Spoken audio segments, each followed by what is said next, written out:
Again, every dietitian is different with what they say, all foods fit or everything in moderation.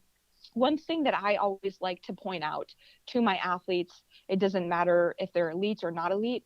I just say, again, every single time we sit down to have a meal or the foods that we are choosing to consume, that's an opportunity to either fuel our body or just eat, right? So there's a difference between eating and fueling, as we've talked about. But I say, let's look at the more optimal foods as being they're more nutritious, they're going to offer us more energy. Those are the types of foods that need to be staples, right? And we need to make sure that we consume those first.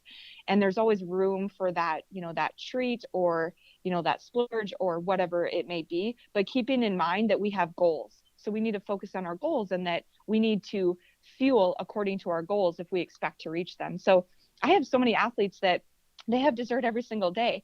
And that's a big part of their lifestyle because, again, it's a cookie. It's one cookie because they've already consumed their 8 to 11 servings of fruits and vegetables. They've gotten in their lean proteins. They've gotten in all of their fluids. They've taken care of their priorities, and they can have that cookie because it's a part of, a healthy, balanced meal. But if you have different athletes, if you get into, some of the restrictive eating and some of those body composition focused sports where that can be really challenging, that they really will restrict some of those foods and then it will result in binges. So it kind of can get gray really quickly. So it's really, really important to teach about fueling your body, not to look a certain way or to always, hey, I have to eat this way if I want to compete at my best.